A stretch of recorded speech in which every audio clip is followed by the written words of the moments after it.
So I wish you a nice meeting, and I give the floor for the second orator. I think, Benedict, you have the name. Thank you very much, Eric. And I'm calling now Ali Betty from our funding agency, AFD, Agence Française du Développement.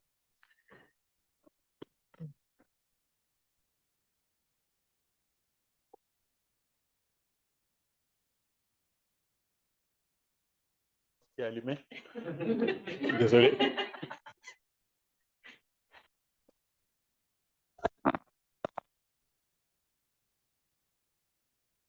Bonjour.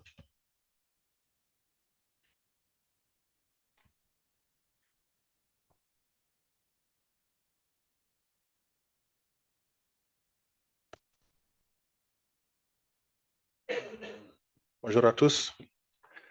Let's try to speak in English. It's with enthusiasm that that I speak to you today on the launch of the One Health PREZODE PREACT ASAMCO project. One Health as responding to global challenges, the global health challenges we face, such as the emergence of zoonotic disease, antimicrobial resistance, and ecosystem degradation, require a collective and coordinated response. The COVID-19 pandemic health crisis, such as avian flu, rising antibiotic resistance, and climate change, stress the urgence of a more integrated approach. These events clearly show that human, animal, and environmental health are inseparable. To respond, it is imperative to overcome disciplinary and sectoral division and build a coherent and sustainable response. At IFD, the One Health approach is fully integrated into several of our strategic documents, including the agriculture development, rural development, and biodiversity sector intervention framework 2021-2025, which highlights the needs to consider this approach for the control of emerging disease. It is also found in the Axis 2 of our strategy, which focuses on supporting resilience rural territories, as well as in the health and the social protection sector framework intervention, which highlights the importance of this approach in addressing health threats. This document illustrates the relevance of One Health, both to prevent pandemic risk and to strengthen the resilience of territories in the face of ecological and health challenges. The PREACT ASAMCO project is a part of this global dynamic. It is based on the belief that human, animal, and environmental health are interconnected. Led by the ERD, the project implements an integrated strategy to anticipate the emergence of future pandemic. The project is intended to be a collaborative, transdisciplinary, and rooted in local realities, because effective solutions often arise from adaptation of the specific context of each territories. The originality of this project lies in its ability to mobilize local actors who go beyond mere consultation to play an active role in the preservation and the creation of common resources. This participatory dimension is crucial for successful implementation of sustainable and inclusive change. In addition, the differential impact of men and women in the environment, including their distinct role and responsibilities, will also be taken into account. Taking into account gender inequality and the effect of climate change will therefore be a transversal axis of the project. This project can only succeed with the involvement of all researchers, officials from the ministries of health, livestock, agriculture, environment, laboratory managers, university trainers, policymakers, civil society, NGOs. You are all the real drivers of this partnership. Your local expertise is irreplaceable. It will adopt tools, avoid pitfalls, strengthen innovation, and build a project deeply rooted in the reality of each territory. One Health is a paradigm shift, but also a unique opportunity to build together a safer, fairer, and more resilient future. In the coming months, the project will implement several concrete actions in partners' countries. These actions will aim to produce solid scientific results, but also tangible impact on the ground in close collaboration with local communities. The One Health project, ASAMCO, the One Health ASAMCO project ambition is to provide sustainable solution to epidemic risk while strengthening countries' capacities to manage their ecosystem and ensure better monitoring at the human, animal, and environmental interface. It will also ensure local ownership of results with a focus on organizational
Bonjour, nous n'avons plus de son à distance.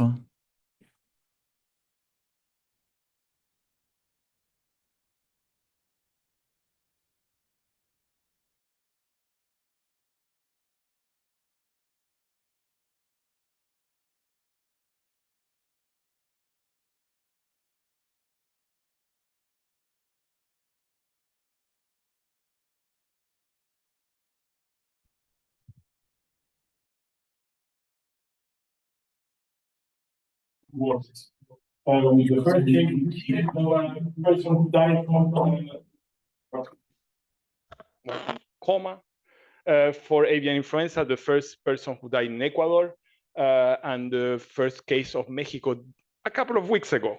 So in 2025, where are we at? Well, avian influenza is spreading like crazy on the cattle sector of the US. This is 3 days ago on Science. And this is just a couple of days ago before the current politics of our world leaders about this, ignoring scientists again. So this is why we know it is important to have initiatives like PREZODE at the local level, because zoonotic disease emergence is linked to ourselves. And it was the generation of PREZODE in January 21 at the One Plant Summit.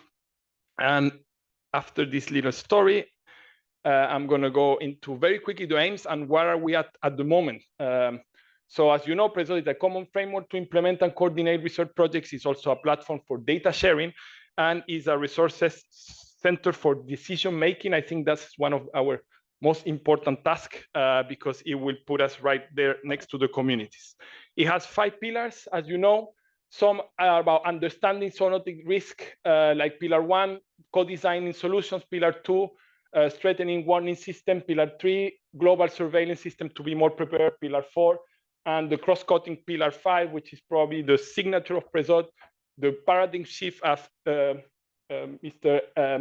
Belli talked about One Health paradigm, and also the co-design and engagement of us, the communities. What are we at the moment? Well, as you can see, we cover almost half of the globe in terms of institutions. Currently, we're 29 countries and more than 260 partners as of January 2025. So we are a growing and dynamic initiative with a very clear governance, a steering committee, a general assembly, and we're very lucky to have our president, Dr. Papasek, and Dr. Suakap, who I think will speak later, in running the General Assembly. This is making progress.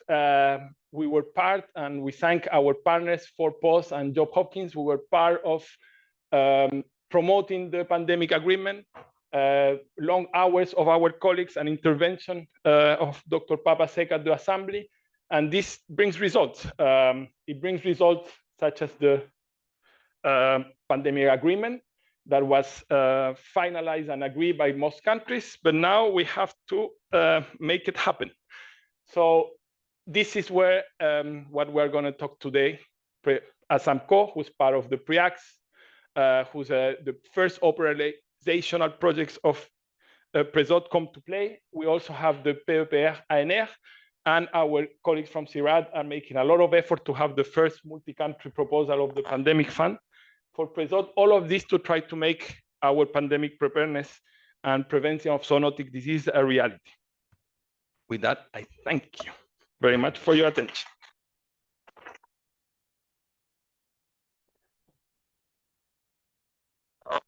Thank you, Julio. It was a challenge because I gave you only 5 minutes, so thank you very much. And I'm calling now Benjamin, who will do 2 presentations in a row. Je vais t'ouvrir un... Je t'ouvre les deux. Ouais. Comme ça, c'est fait. Ouais, c'est trop. Ok, bon, je te laisse alors. Ok. Il y a les deux là ou Et du coup, j'en ai ouvert qu'une, mais je te l'ouvre l'autre. Ah oui, mais C'est parce que j'ai là. Je comprends. T'as le temps. J'ai le temps. Parfait, oui, j'ai vu ça. Okay, thanks everyone. And so I'm very pleased to be here for, I think, what will be probably my last PREZODE meeting. So I'm very glad to see where we're standing now from where we started something like 5 years ago. So, so as it has been said, so I'm Benjamin Bosch, I'm a research director here at ARD. I was the coordinator of PREZODE initiative for ARD, and so I also PR and PREACTS project. So now, so the PREZODE initiative will be led by Julio Benvides for and PREACTS. So very quickly, I just would like to introduce what is actually the PREACTS program. So as it has just been said, so the idea of PREACTS is really to give the first operational translation of PREZODE activities, especially in the Global South. So just to remind what is exactly PREZODE. PREZODE is really for preventing zoonotic disease emergence, meaning that we are really focusing on the beginning of the zoonotic disease emergence process. So really trying to manage so the pathogen circulation in animals, wildlife, and livestock by different kind of actions, which could be livestock management, which could be management of different social ecosystems, to try to avoid actually human populations to get exposed to this zoonotic disease emergence. So it means also that there is a strong component also of surveillance at this interface between animals and humans. So the goal of PREZODE is really to try to implement, to understand what should be done on these first two steps, and so how we can translate it into operational activity. So it's really a science-based action initiative. And so PREACTS, so that's the first operational project of PREZODE, so which means PREZODE in Action in the Global South. So as it has been said, so the financial support comes from AFD, and this is a joint implementation between CIRAD and IRD. And so the objective is really to try to implement so the PREZODE pillars that has been explained by Julio, and also the shared strategic agenda, which has been co-designed during more than 1.5 years to really try to implement the vision that has been co-designed by all the different partners of the PREZODE initiative. Is also to support the countries who have trusted in PREZODE, who have signed this letter of support of PREZODE, especially in the Global South, is to operationalize through local research and development actors, so the vision of PREZODE, to support public policy and state science society dialogue.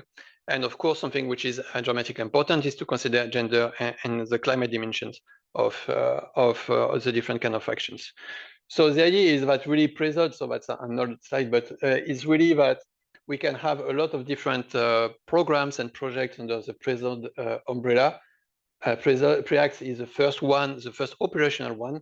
The PAPR is another one, more academic, and I'm pretty sure many other are coming pretty soon. So Julio has already explained that, but I think it's really at the core of what we're trying to do is really to try, so that's the different pillars of PREZODE, which are trying to be translated into operational activities. So the first three pillars are quite classical, to really try to understand the risk, to reduce the risk, and then to monitor the risk. I'm saying very quickly because we don't have a lot of time, but that's really so the triplet of our activities. The fourth one, which is really about so data interoperability, which may look technical, but which is really crucial when we want to have something sustainable. And so finally, the fifth pillar, which is really the cross-cutting one about engagement of the different actors. And so the specific objective of PREACTS are trying to make stronger, to reinforce the knowledge about the emergence of zoonotic disease emergence, so to better understand what are the different drivers, what are the different levels on which we can work on. So to try to identify and monitor this risk, not just so the surveillance of pathogen transmission, but also the drivers that can increase actually the risk of zoonotic disease emergence. So to understand gender inequalities and in the emergence of zoonotic diseases, which is something which is definitely underestimated. So to make stronger risk management capacities in the different countries. Also to reinforce the capacities and the inclusion of local organization. So it's not, that's something that is important to remember. It's not really, PREZODE is not a top-down initiative, it's really a bottom-up one. So we try really to rely and to develop, to reinforce the capacity of the different local organization. And finally, is also to reinforce the partnerships and the collaboration with all of our initiatives and programs. Of course, PREZODE is not alone, and so we have to work with what is existing and what is being currently developed. And so finally, so the geography of PREACTS as of today, there is the third project called ASICA. Dan will we'll explain that a little bit later. But that's the current geography of PREACTS, with Africa, which is being developed in 5 different countries: Senegal, Guinea, Cameroon, Madagascar, and Cambodia. And so ASAMCO, for which is the kickoff today, with a more regional approach, which is going to be reinforced in the third project. You will see that later, with one region in Latin America between Mexico, Costa Rica, and Haiti, in Democratic Republic of Congo, which is not a region, but it's a huge country, so it's already a region. And so in Southeast Asia, with a connection between Laos and Thailand. So this is where we are today for PREACTS. And so now I will change, if I can do. C'est pas celui-là. And so, ouais, tu vois, je suis fort. Hein? And so now I will explain maybe into a bit more details what is ASAMCO, and so what we are trying to do with ASAMCO. So ASAMCO is developed by IRD. So the budget is 10 million euros for 4 years. And so the idea is really to have 3 million euros for each region. It has officially started on the 28th of August last year. So it's already something like 8 months, I think. And so it's expected to end on September 2028. And so the project is supposed to last for 4 years. And so PREACTS ASAMCO aims to prevent the emergence and the spread of potentially endemic zoonotic disease through really a bottom-up approach. And so what we try to really develop is, as I said, a regional approach. So in American and Caribbean region, so we have 3 countries, and each of this region we have a PI which is from IRD and a co-PI which is from a local organization. So in Latin America, so the PI for IRD is Audrey Arnal, and the co-PI for local organization is Gerardo Suzan from the IONAM. In DRC, so the PI is Martin Peters, and the co-PI is Steve Aoka for INRB. And in Southeast Asia, so the PI is Serge Morin, and the co-PI is Obaba Kinjoy. And so what we try to do when we develop this project is to have a clear process about this design of the different activities, the countries, and so on and so forth. So the first step was really to identify the different regions and countries. So to do that, we have looked at which countries at that time was a member of PREZODE.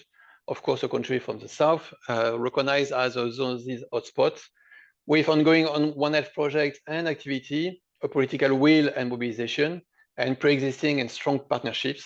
And of course, also countries where IRD can coordinate and where AFD can operate, of course. Then when we have, so what was the first step? To identify the different countries, and then to identify the PIs at a local level and at IRD level. So we looked at which partners were really linked to the ministry who has signed the declaration of support to PREZODE. For instance, it was more on the biodiversity side for Costa Rica. It was more on the university side for Mexico, and also on the research side for Haiti. So in each of these countries, we really looked at who was the partners who are more linked actually with the different ministries. So we have identified the different PIs like that for each region, which has been validated after by IRD governance. And then we started really from the local organization.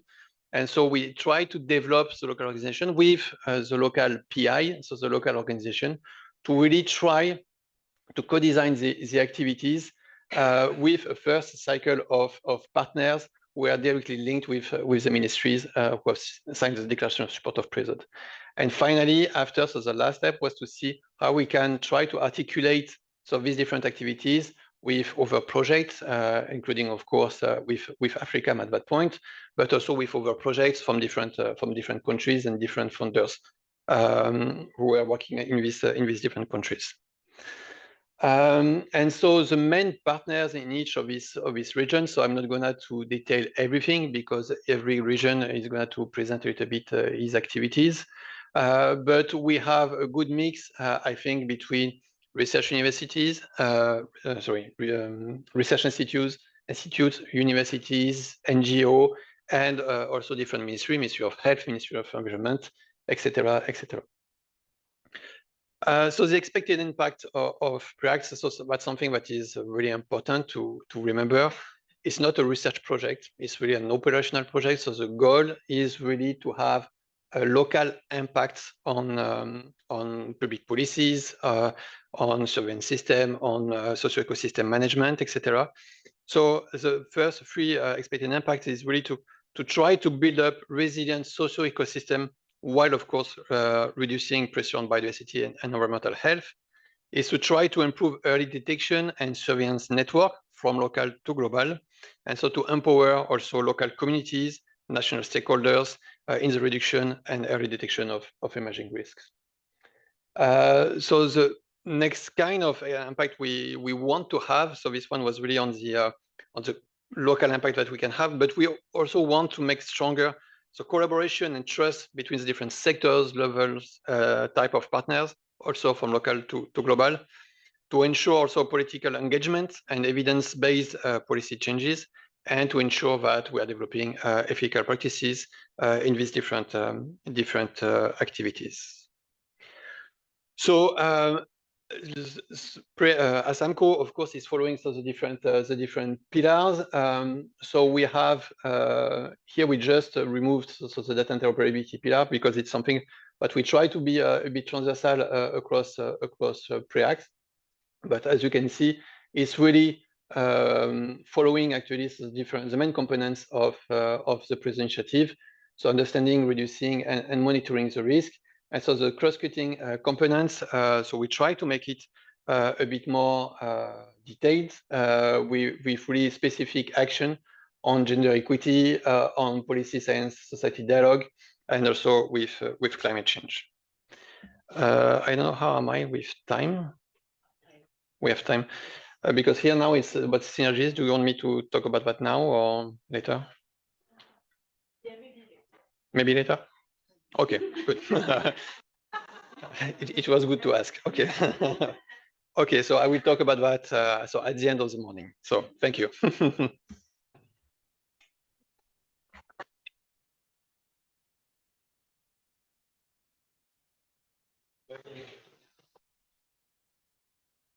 Thank you, Benjamin. Yeah, he has several talks, so I think he might be tired for now. Okay, so I'm calling now the people from the regions of ASAMCO. As Benjamin said, we have 3 regions represented in ASAMCO, and we have the representatives here. So I'm calling the first one, so it's for Asia, Serge Morand. And we have online Sawapak Enjoy. I don't, yeah, great.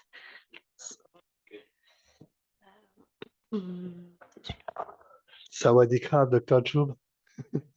ค่ะสวัสดีค่ะสวัสดีค่ะ Okay, so I will just start a little bit, especially to introduce Dr. Joub, Dr. Sawapak for you.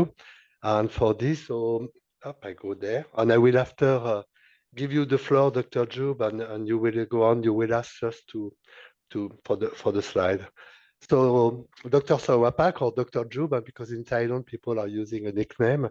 She's quite very famous for PREZODE because he's the vice president of PREZODE, and I have the chance also to work for many years with Dr. Sawapak. So it was a real great pleasure that when we starting to implement this, so you remember with you and to this that she was very interesting. So she has a very interesting background because she was a veterinarian in training, but after she did a thesis in public health at Johns Hopkins University, and she was soon to be at the Department of Disease Control. When I knew her, she was in charge of all the passive epidemiological surveillance. She was also in charge of the Mekong Basin disease surveillance. She was very important in terms of the ASEAN, in terms of the cluster, and after implement. And after she moved a little bit in terms of the international affairs, when she's starting to do the ASAMCO, and now she's really the doctor for the One Health in terms of the ministry. And I give you the floor now, Dr. Joub, for you. Thank you very much, Professor Sirs. And I would like to continue we would like to present you about in the ASAMCO. Okay, and as in the Professor Sir already in the projected slide here, and Dr. Benjamin already project this slide that in there under the pre-act work packages we have a 4 component. The first one we have to for the deep project we need to understand what the list and any how to provide any activity to respond the list and for the work packages 2 we need more stakeholder. After that you understand the list and then you have to ask for other opinions and also appearances from different stakeholders, and then we decide the program, how to prepare ourselves for the risk and how to prevent the risk. And so after that we understand it all by the different aspects of the stakeholders, we need the important thing that we call in the preparedness. That means we have to strengthen the early system, how we can detect the list in the communities, and then under all in the work packages, we have to do on kind of a cost-cutting issue. That means we have to concern about the gender equity. We have to use in the policy-side society dialogue, and also we have to collaborate with the academic institution to train and develop in the human capacity for the people in the local area as well. And the important thing, the climate factors is one of aspect that we have to be concerned and related to in the all work packages. Okay, next slide, Professor Sirs. And this is this is our focus. It will be in the Southeast Asia, Laos and Thailand. And Professor Sirs already be there, and he will talk later on about this project and why this is occur, why this project have been implemented in Southeast Asia. You can see that in there are many emerging disease that already been occur, and then we can see that in there we have to prepare ourselves for the future diseases, future pandemic, because we have a lot of components that can be support for the any emerging infectious disease can be occur, because we have a wildlife threat. We have in the very near interface between the ecology, animal races and animal population, and also human a working place that nearby the farm. So that means it's easy to be all the factor. It can be important if any emerging infectious disease that occur in Southeast Asia. Next. Okay, I would like to refer to in the definition of in the One Health high level. They say that in the definition of prevention of zoonotic spillover to humans is already been addressed in the One Health high level, and you can see that in the they have some keywords that we pick that and bring that to in our project. For the first one, proactive. This is a proactive. I think this slide shows well about what is a proactive. That means we have to prevent before spillover into the human. How we can prevent that? That means the risk reduction, understand the mechanism, and then decide for the preparedness program. That means we invite a lot of stakeholders by listening to from the local area. That means laboratory or the surveillance program. Okay, that's kind of in the link between prevention and preparedness and response. Next slide, please. Okay, this is in the border area between Thailand and Laos. Actually, we have a long borders. The distance between the border area in Thailand and Laos. We select in the 2 provinces and 3 provinces in Laos, 2 provinces in Thailand. Why? We have to select that in the 2 provinces. For the first one, this area that we selected, we can see that they have a lot of interaction points between a wildlife and also human and animal in the domestic animals. And also on those provinces that we select, they have some good background in the term of they quite understand well about the One Health approach. So that means even though we select those 2 provinces, it can be like a good example. And if for in the next future we can expand to the other area by using the experiences from those 2 provinces.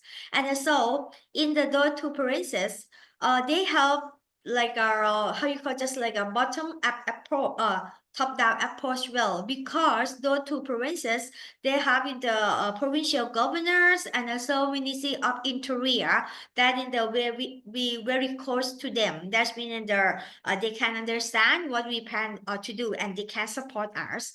And so we have very good like create like a theory of change, and that the professors will explain to you for the next step. And so then the local organization in those 2 provinces, they are very important, and they are really like have a lot of knowledge in the term of the zoonotics and One Health. That meaning that we can see that in the how we can make them to beyond into the proactive level. And so I would like to say that for this project, I will be like a several hats. For the first one, I'm forming the Department of Disease Control in the One Health expert. And another one, I will be like a coordinator between Department of Disease Control and Department of Disease Control Foundation. That today, our Dr. Somchai, he is the program manager of the Department of Disease Control Foundation, and our team also joined this forum as well. Okay, next please. Okay, and I would like to turn forward to Professor Sears that to give more like details about this comprehensive framework. Professor Sears, please. Yeah, thank you, Dr. Joub. So I will just finish this more on the more technical, how we plan to organize that. In terms of the 4 components, I would say that we have a first component, which is mostly the code design. I would say that is really a scoping horizon, really to know exactly what's in terms of knowledge on gap, in terms of policies, legislation, governments, risk assessment tools, what are using in terms of a research done, and what also to do. I will explain more this afternoon how we work on this. Also the data, so it's also a lot of coordination with the other project, and the coordination, of course, with the paper PREZODE for the international, especially for the data and data management, which means that this will be a long 6 months. We're already starting, so it will be a little bit more than 6 months, actually. Component 2, it's really to develop a system thinking on design and learning system to really implement. I will show you after how it's starting to implement locally with the actors, multi-actors.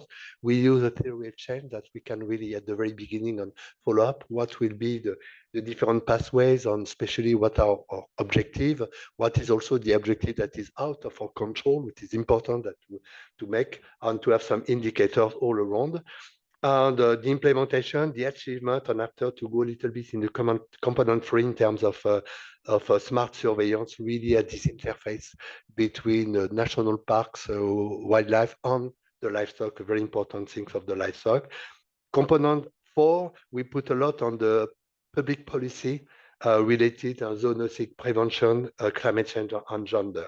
The planning, just to show you that is ongoing, and we have several activities already done, a little late, but I think I would like really much to thank Benedict and all the group from IRD to really with them to help all the partners to implement, to do the papers also, because a lot of papers, and it's really nice. So we are very close to have everything done, and for the partners this would be, but with IRD, of course, we can start. And just to tell you finally what is really this, we work with this at these provincial borders. Why? Because there is strong relationship. Dr. Joub also said that already each of these provinces has already a MOU between them, the governor, taking them together. Second, so they know each other. We have the One Health coordination unit in each country, but inside, especially the Mekong Basin Disease Surveillance, but we have all of this. That's why we put what I made very at the beginning, the One Health national authorities. You see with Dr. Joub and with the One Health coordination unit of Thailand. But we have the same thing in Laos, especially with Merieux, that depend of the Ministry of Public Health, the Department of Communicable Disease Control, that are also partner with Merieux. I would say that the One Health national authorities and provincial authorities, but we go also by the local, especially what we name for the moment the One Health Village Volunteer. That is also something that is planning, especially in Thailand. And we have all these organizations, either academics, and thanks to IRD to support also the partners in academics, also in the two countries, 3 NGOs, Agronome and Vet Without Borders, WCS and WWF, and especially working in 3 kinds of things.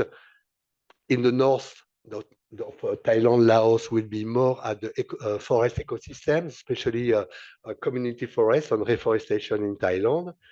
In Savannakhet, mostly in the wildlife supply chain, and especially traffic, legal and illegal, of the wildlife. And in Savannakhet, in Champasak, will be more the livestock wildlife interface. So livestock coming from the natural environmental and up to the slaughterhouses and up to the market, and the Chinese market. You have to see in Laos, there will be a double of the production of the livestock for the Chinese market. When we saw already what's going on and what we have the data from our colleague from Mydal Oxford University in terms of the surveillance into the slaughterhouses, wow, it's a bomb. It's a real bomb, potential bomb that are going. So we have already done our kickoff meeting, which was not a kickoff meeting because the partners didn't have signed in Thailand end of December, but it was nice because we have all the partners and we have all the AFD, local AFD, everybody there. And we did the first kickoff meeting of stakeholders that I will present a little bit this afternoon in 9 provinces, so organized by Dr. Jub and her team, with the local administration also, with local stakeholders, and starting to present this. And the next will be in Laos, actually, in Champasak. And I finished this 14 minutes. Thank you very much. Thank you, Dr. Jub.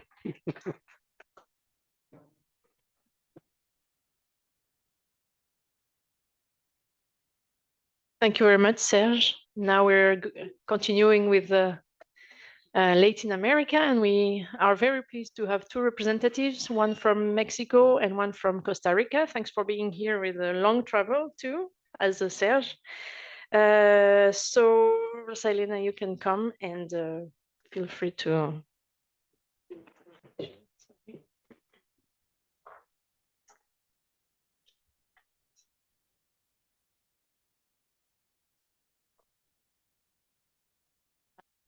Morning, bonjour. Thank you very much for the invitation. I'm going to present the components and activities of ASAMCO Latin American project, particularly in Mexico. As Benjamin told us, we have 4 components. We are going to assessment of emerging infection diseases.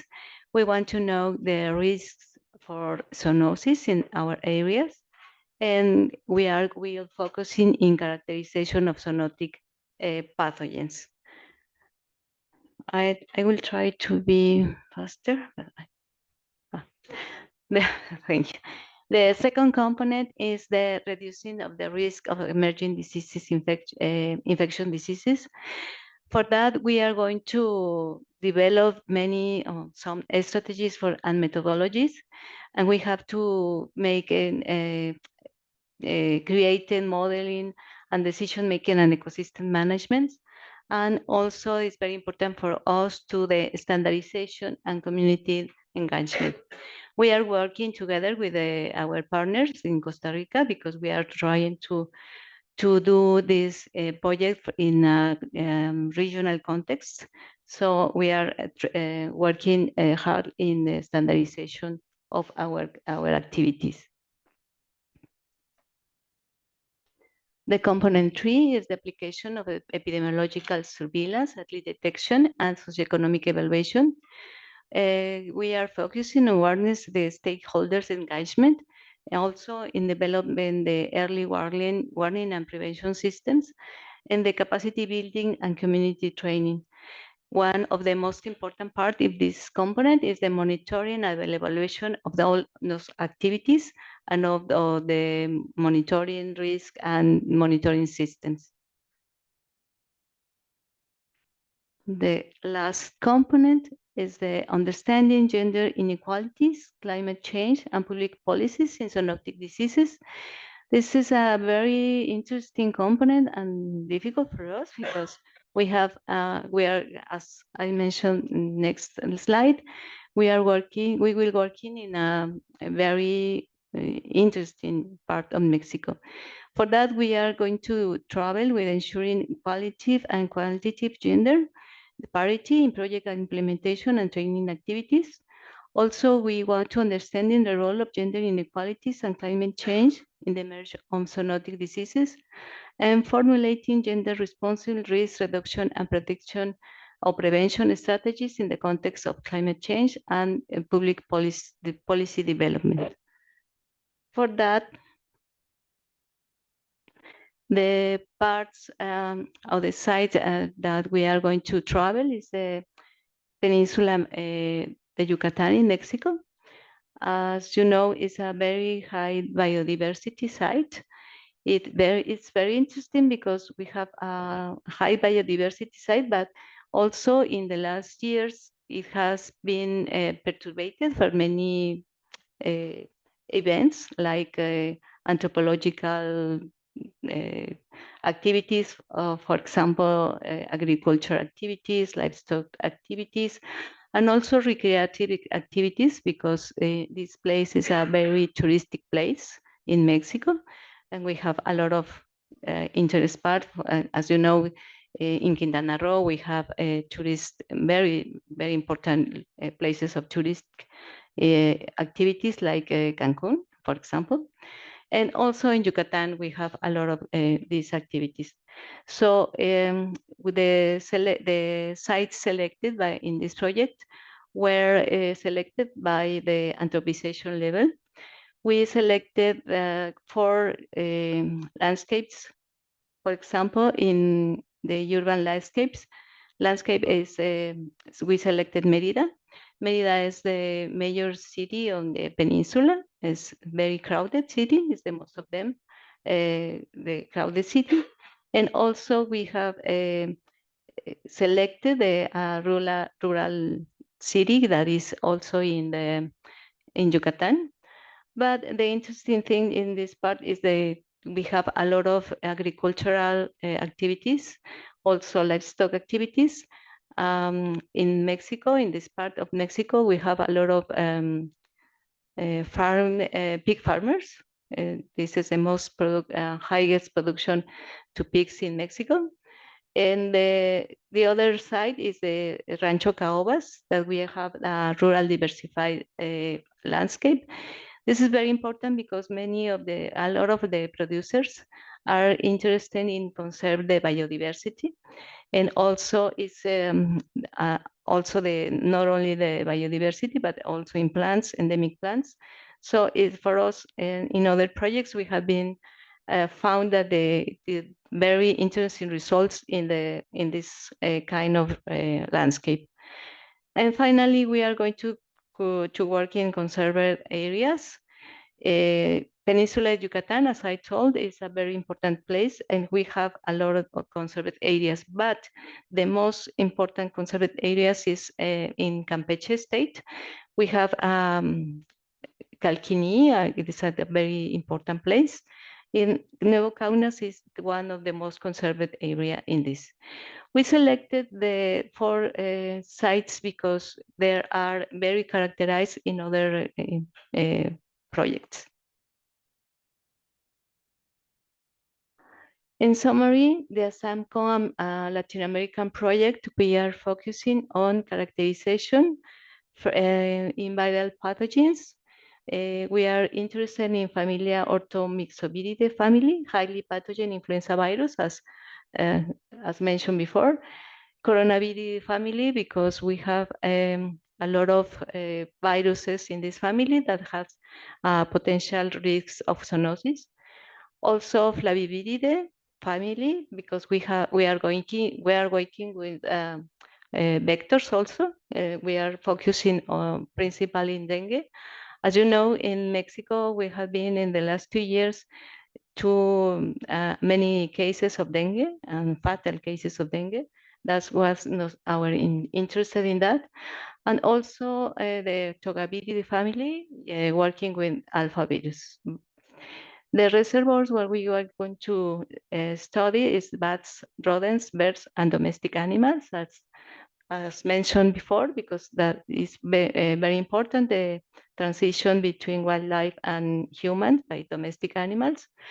Vectors, we are going only to work with mosquito, but we know that it's possible that all the vectors could be form part of the transmission of pathogens. The most important thing is the assessment of human exposure to pathogens. So we are traveling we are working in closer with the authorities in Mexico, National Institute of Health in Mexico, in order to work with the human samples. Also, the other team, other parties in very important impact of climate change in epidemiological dynamics. And finally, the development of win-to-win strategies, but that is very important to the conservation, the interacting, the biological conservation, public health, and resilience of ecosystems. And finally, but not less important, development and dissemination of educational resources, involving principally the focusing in women, and as we know, the women is a very, very difficult to get on marginalized in these places. The Peninsula of Yucatan has a lot of people that are locally. I don't know if you know, but Mayan people is living in this place, and it's very important to us. The culture, everything important in communities. We have a program planning. We are not yet started the project because we are in the signs of documents and some contracts. But we are working hard in last months with our partners in Costa Rica in the formation of scientific team. We are trying to do a network with different skills, people with different skills, medical, veterinarians, biologists, etc. And we are in, as I told you, as I mentioned, the collaboration with National Institute of Health in Mexico, in order to underway all the permits to get samples in human samples. For human samples, we decide to select the serological analysis only, only serologic analysis working with hantavirus. We decide hantaviruses because in case of Mexico in this area, as I told you, the dengue serological population have a lot of grades of dengue. So we need to, we select the hantavirus because hantavirus also, we know that is a problem in this area. And we have the reservoirs in this area also. And finally, we are standardizing, as I mentioned, the sampling criteria, techniques, and analysis of the data. Thank you very much.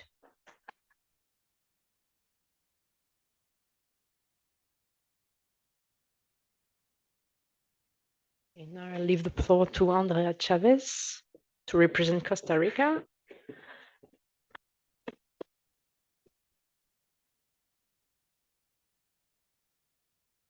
Okay, thank you very much. So I'm representative the part of Costa Rica for Latin America ASAMCO.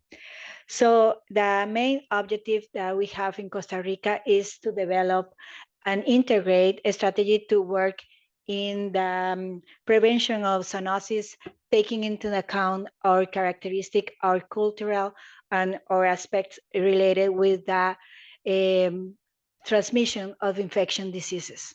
So for that reason, we work in several aspects, but all aspects related with our history and all the activities is related with all these several aspects that are related with the political and the structure of Costa Rica. We have in Costa Rica an important relationship with the biodiversity. Is for the reason that for us it's very important to prove that biodiversity is also health for the people. And other aspect that is very important for us is work with the aspect related with public health and education and also animal health. All these aspects are very important in Costa Rica and is part of the structure and history in Costa Rica related with all these aspects together to work with the communities and also work with the governors. It's for the reason that in our project we have several partnerships, all related with the government structure. One of these part is environment, and specifically with the Ministry of Environment. In this ministry, we work with two institutions. One of these is CONAHEBIO and the other is SINAC. Both of them work in biodiversity and conservation. The other part is public health, and we work with the Ministry of Health, and specifically with INCIENSA. INCIENSA is the institution that works with zoonotic diseases and control of these zoonotic diseases in public health.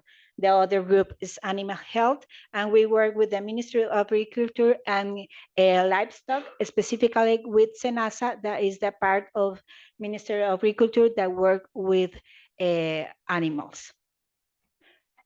One aspect that is very important to us is understand the transmissions networks related with the characteristics of Costa Rica and also the characteristics of the tropic region of Latin America, because it's one aspect that is very important for us because it's the way that we can know very well what is happening in our countries. So it's for the reason that we decide to work our project in the Pacific South of Costa Rica. Specifically, we work in 3 different sites. One of these is the Corcovado National Park. The Corcovado National Park is the most important national park in Costa Rica because it's the highest biodiversity park that we have in Costa Rica. Also, we work in Rancho Quemado. Rancho Quemado is a small village that is part of the border of the National Park Corcovado. And this is a very nice place because the community work in protection and work in biodiversity projects. So it's for the reason that we have a very good relation with Rancho Quemado, and they are part of our project. And for example, the women of the community is part of the assistant of the field work that we have in Costa Rica. Also, we work in Laurel. Laurel is a community that 100% of the community work in palm oil. It's for the reason that we decide to work in this area because one of the monoculture that affect Costa Rica is palm oil, and specifically in Laurel is they have a particular aspect that they are owners of the lands. So for the reason we believe that we can work together with the owners and change aspect related with the culture of palm oil. Other aspect that for us is very important is quantify what is happening in these regions related with the conservation land uses. It's for the reason that we work in several aspects similar to Mexico. We work with a wild host in the conservation areas. So for example, we work with the tropical primates, rodents, bats, and birds. And also we work with vectors like mosquitoes and ectoparasites. Similar happen in the areas that we have villages. For example, Rancho Quemado and Laurel. So we work with humans in these communities and also with domestic animals and with the wild animals that also use these regions. It's for the reason that for us it's very important to have this component related with the activities that happen in the land and maybe can change because the transformation of the land related with the activities that are taking into account in anthropogenic aspects. So we work in two different aspects. One, conservation or biodiversity, and the other aspect is anthropological aspects. It's for the reason that we want to improve our capacities with this information, and for us it's very important to have this information to start with this other aspect of the project that specifically work in several goals. One of these is improve our capacity to detect this aspect that can improve the presence of infection diseases in our region, and also improve our capacities to prevent these infections emergencies. For example, work in formal and informal education, and also improve of monitoring activities in our region, in these specific regions in all Costa Rica. Costa Rica is a very small country, so we can use this kind of activities in all the country.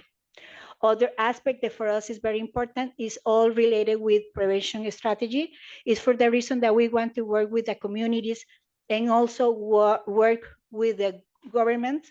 So, and in specific aspects, for example, gender equity, climate change, and public politics. We work in the One Health table that is part of the government activities, and also we work with the stakeholders, specifically in the villages that we work together with them. With all this information, we want to improve the capacity that Costa Rica have to work in One Health strategies. It's for the reason that we want to work in an early system strategy, and this early strategy have the opportunity to improve our capacities.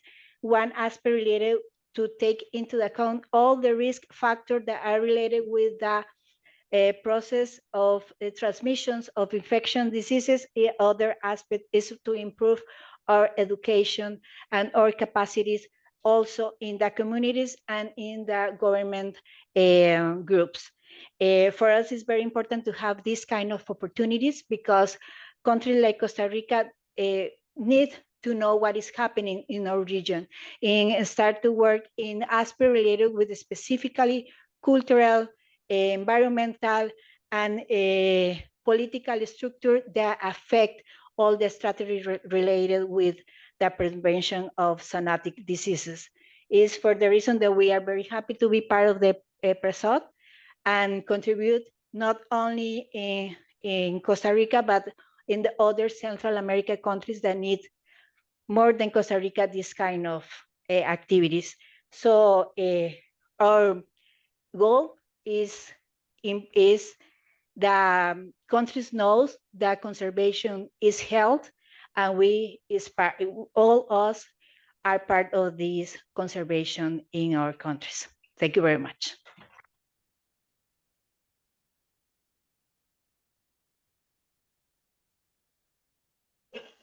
Thank you very much, Andrea.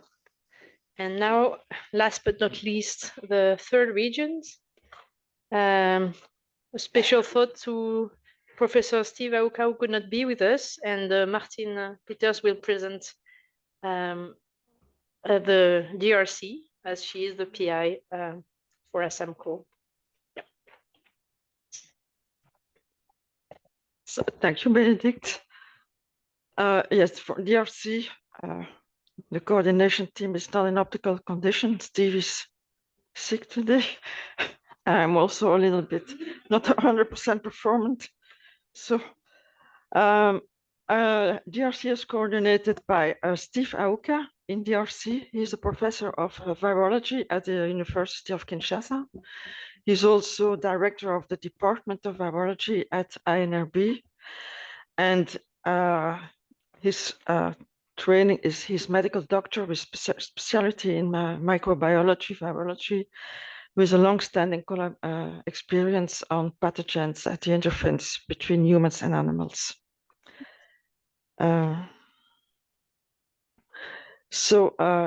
context of DRC, it is the second largest country in Africa, with at least 110 million inhabitants, which are quite unequally distributed across the country, because only in Kinshasa, the capital city, you already have 17 million people living. One of the particularities of DRC is that 60% of the country is a tropical forest. The subsoil is very rich in minerals, like you see on the map here. So there you have at the east and in the south of the country a lot of mining concessions, and here we have a lot of logging concessions. So you have a lot of conditions in DRC that are at the origin of outbreaks of emerging and re-emerging pathogens. And DRC is regularly concerned by WHO, and meetings of the emergency committee are regularly convened because of the outbreaks of Ebola. And more recently, the Mpox outbreak. Mpox is not a recent disease, but it became a pandemic, an important issue. The WHO declared it as a public health emergency of international concern. And finally, we should not forget also that the AIDS epidemic started in DRC in the last century. So the main expected outcomes are the same as for the other countries. The overall objective is to contribute to reduce the risk of emergence and re-emergence of zoonotic diseases with high epidemic potential. Therefore, we want to develop integrated research to better understand the presence of pathogens of public health interest at the interface between humans and animals, and evaluate risk factors of human activities for zoonotic spillover events. Then we will aim to develop strategies for better understanding and management of these risk factors locally and at different levels, and develop prevention and early warning systems. So the study sites that we showed in this, selected in this huge country, are based on the frequency of zoonotic epidemics that have been observed over the last 20 years. And we chose to work in the Equator province, here at the left, the Chopo province, and the Kivu provinces. So the choice of the sites was alteration of biodiversity, human activities at risk for spillover events, and conditions for epidemic spread. These latter are mainly present at the eastern provinces. Just to remember that the collaboration between IRD and DRC is not something recent. So we have a long-term partnership. First of all, the training of Steve, his PhD training in Montpellier and postdoc. And then we initiated a mixed international joint laboratory between the INRB and our research unit between 2012 and 2021, with a focus on the prevention of HIV and emerging diseases.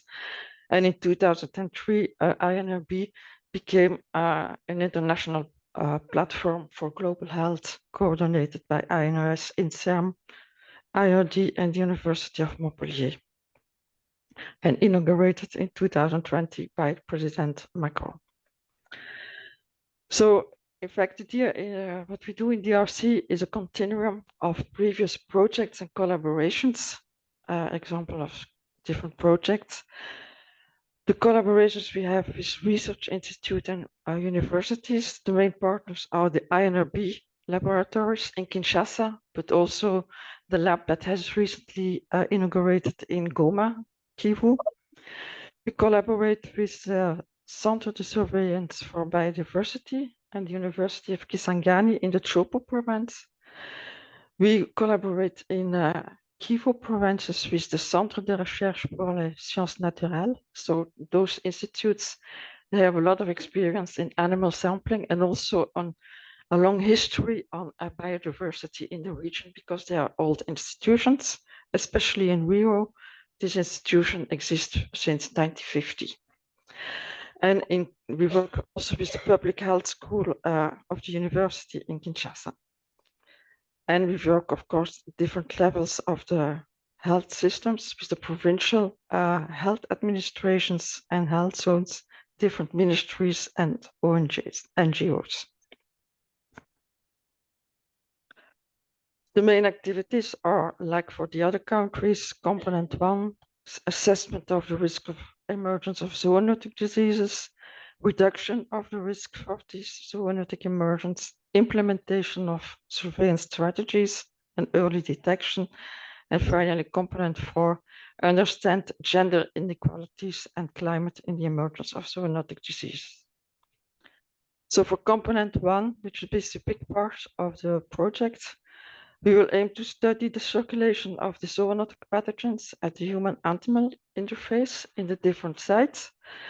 We will do a lot of field investigations to collect samples from animals, humans, the environment. We will develop serological and molecular assays to detect these diseases and to do laboratory analysis at INRB. An important part of this component is also anthropological studies who are coordinated by Almudena Marie Saez from our team. She has a lot of experience already on anthropological studies in DRC, especially by the Réseau Labo project from AFD that she coordinated in South Kivu. So she will coordinate all the other anthropological studies in the other provinces and continue in Kivu. For component 2, the outcome, we will develop risk maps and try to promote activities of resilient ecosystems. This will be done.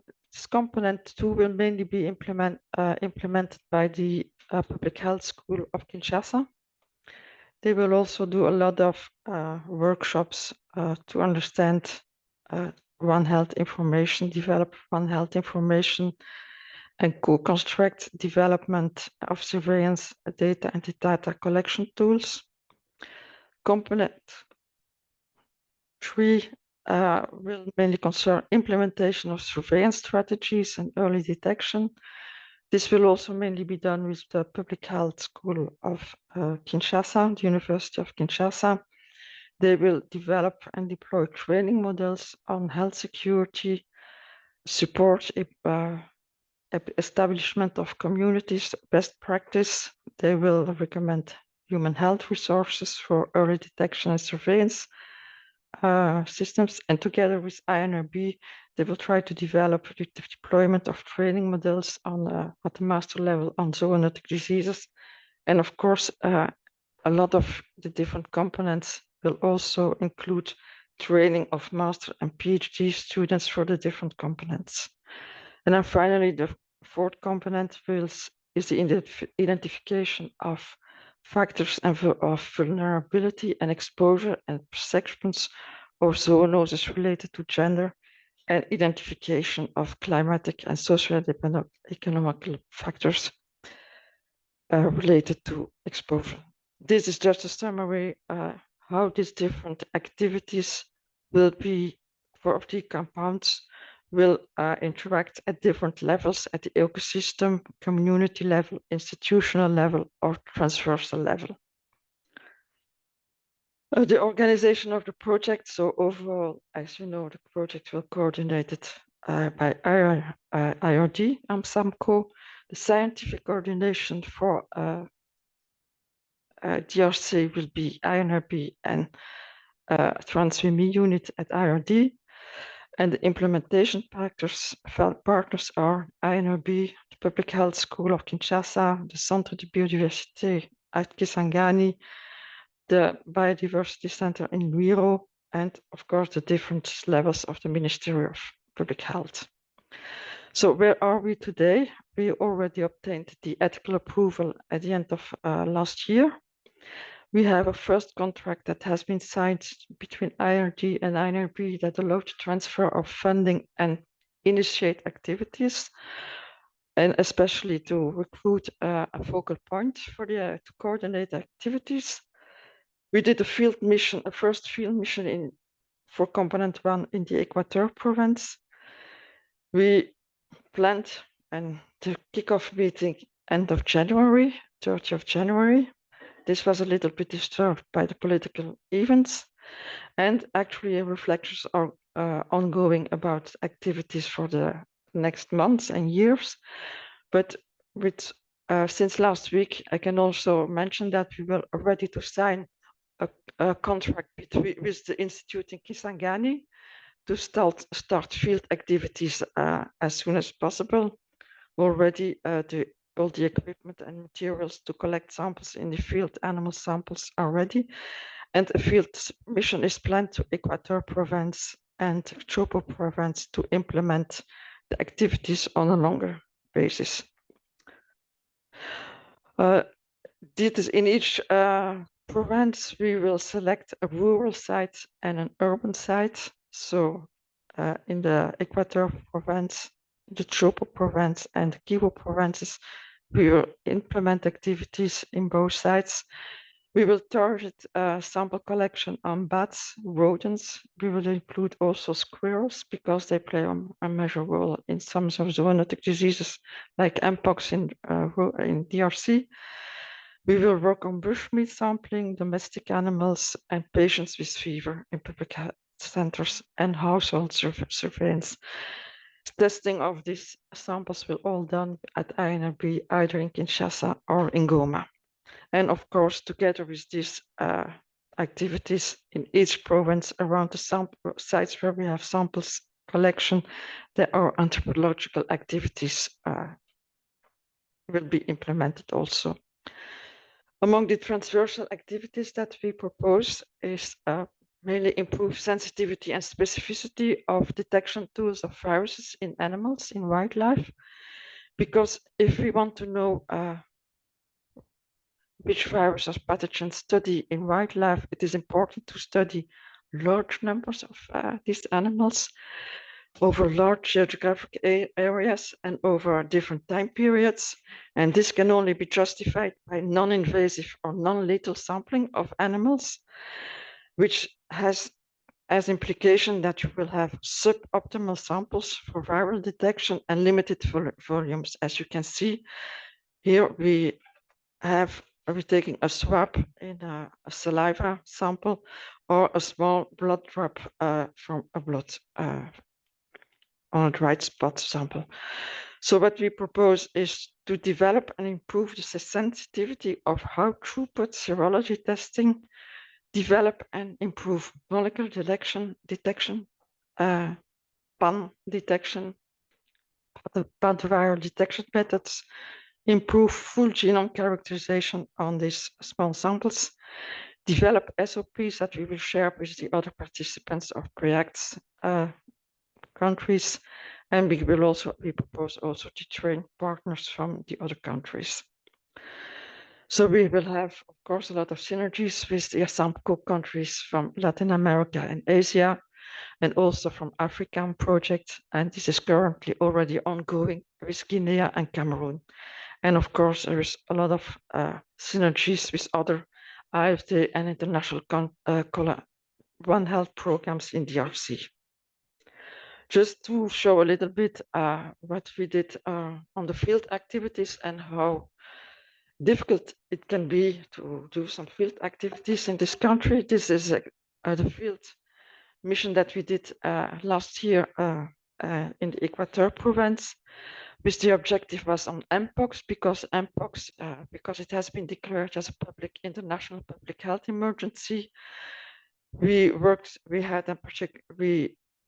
Our studies showed last year that despite the emergence of, we see the emergence of several lineages in urban settings, but in the endemic regions, zoonotic transmissions are permanently ongoing. So it is some kind, a nice model to study zoonotic exposure and how it leads to epidemics. So we did a mission in this area to collect epidemiological and clinical data on Mpox, to collect human and wildlife virus samples, and to collect anthropological information on how people interact with wildlife. So first of all, it's not easy to get to this province. You have to take the plane and then to go to the rural areas where we plan to work and where Mpox is endemic. You see, these are the pictures of the hospitals in Bikoro and Ibuko, and you see that the road together is not really practical. Some parts cars cannot, it's not allowed to go, not possible to take a car, you have to take motos. We do human investigations, which include a questionnaire, a blood sampling, and a clinical examination.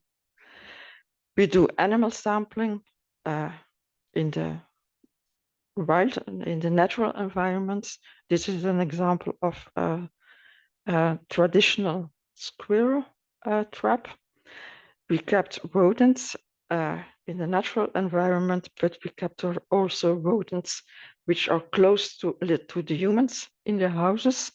And then we handle the samples in the field in biosecurity conditions, as you can see in this tent. Then you have the anthropological studies, which with Almudena, with a lot of discussions and interaction with local people. And then finally, we have the laboratory testing at INRB in Kinshasa for the Equator province. This is just to show that we, despite the difficulties of the kickoff meeting, the political disturbance, because it was at the same time that M23 took Goma, so there was a lot of political manifestations in Kinshasa and difficulties to organize the meeting.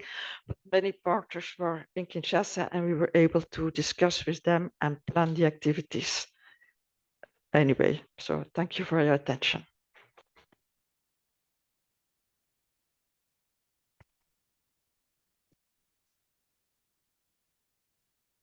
Thank you very much, Martine.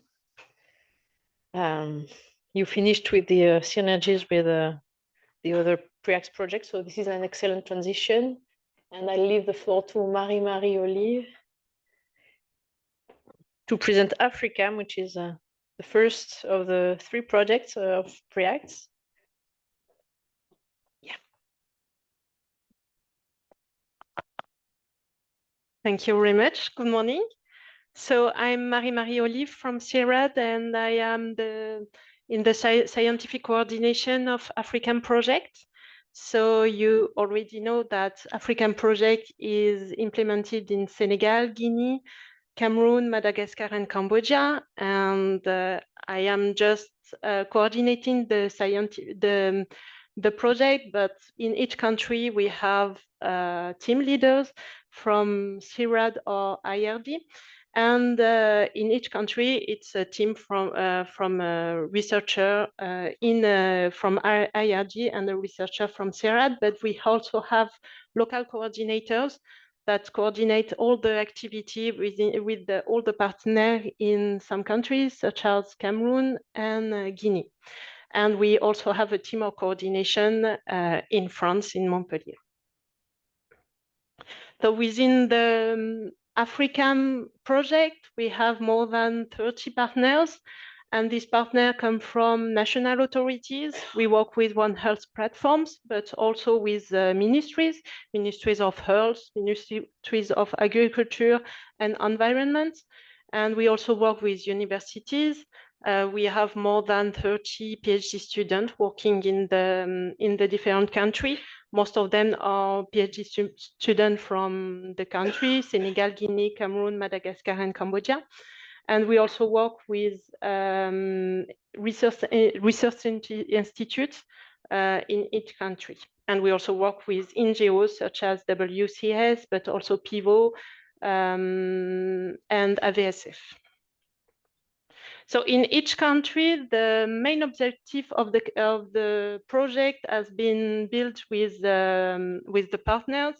And in Cameroon, for example, the main objective is to identify and mitigate the emerging infectious disease risks linked to human activities.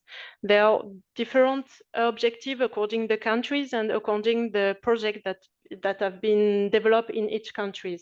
In Cambodia, the main objective is to understand the link between hydrological variation, climate, and zoonosis circulation, and the emergence of this zoonosis. In Guinea, the objective is to operationalize the One Health platform from the central to the local level.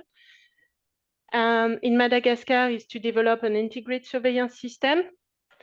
And in Senegal is to co-construct an integrated information surveillance system, not surveillance system, information system. So I will give you an overview of the activity developed in each country, but in 10 minutes, I will have to give you more detail, but I will be happy to discuss with you about the activity in each country. And we have also some leaders in each country here in the room, but also online. So the work package of the team done for PREACTS and for ASAMCO. And we work within all these work package in each country. So the study sites of Africa have been identified in each country with partners.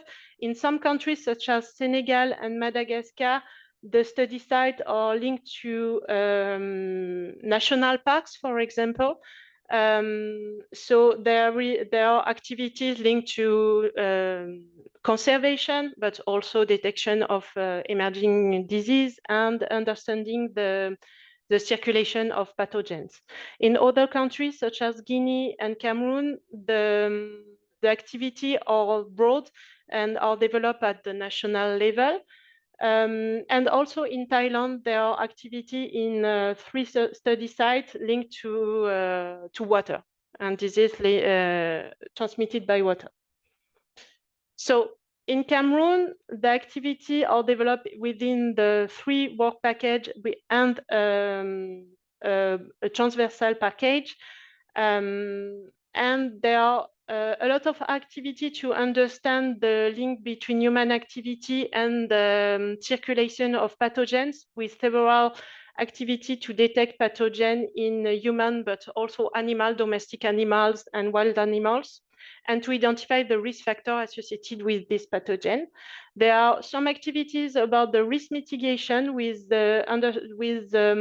work to develop local strategy and collective action to prevent zoonotic disease risk. And we're starting also to work on the surveillance system in Cameroon to better understand the organization of the surveillance within a One Health collaboration, and start to work with decentralized actors to think about an integrated surveillance system, especially in the Campo region here. There are a lot of activities in this region. In Guinea, we are working with the One Health platform to operational the One Health platform. What you have to know that there is a One Health platform at the national level in Guinea, but there are also One Health platform at different level, at the local, at the regional level and the central level. And we work with the One Health platform to operational this One Health platform at the different level. So there are activities to train actors at the decentralized level to collect animal samples, but also what you have to know that in Guinea there was a lot of projects such as Becoming Project, Ebo Sursi Project, Doberos Project, and Ebo Health Project. So there is a need to organize the collection of sample and the sample within a biobank. So there is a huge activity around the build of a biobank in Guinea. There are also activities to understand the causes and the consequences of emerging infectious disease, especially non-malaria infectious disease. And we are also work with the One Health platform and other partners to operational surveillance system developed at the local level with communities, and to really operational this system by providing tools to community to detect early emerging from the wildlife or from the domestic animals. So we are working with partners to deploy this pilot system at different level in Guinea. And we have also activities within the capacity building and the training. And just to go back to Cameroon, there is a huge activity about the organization of One Health master degree with the University de Chang, and African project is working with the university to develop this One Health master. In Madagascar, the objective is to develop an integrated surveillance system. So within the work package 1, there are activity of sampling, understanding of the pathogen circulating in the study site, the risk practice, and the factor associated with this circulation. But there is a huge activity on the building of an integrated surveillance system. So there is a system already in place in Madagascar, in Ifanadine region.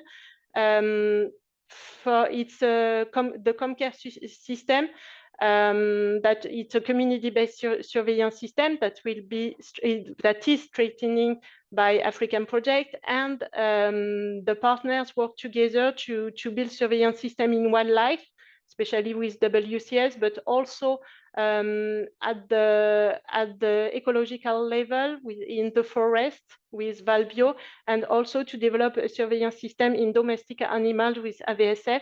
And all these partners work together to build, to operationalize and build a common surveillance system. In Senegal, they are developing a common information system. So this information system will be a dashboard and a documentary based that will include data of zoonotic risk characterization from the work package 1 and surveillance data from the work package 3. And this data should help to define at-risk reduction strategy and prevention strategy. And this data, the data that has been included in the information system, identified at the national level, but also at the local level. There are workshops with the actors at the local level which they identify data they need to propose new strategies, and the data will be included in a common information system. And the last country is Cambodia, and so the objective in Cambodia is to understand the link between hydrological variation, climate, and zoonosis circulation.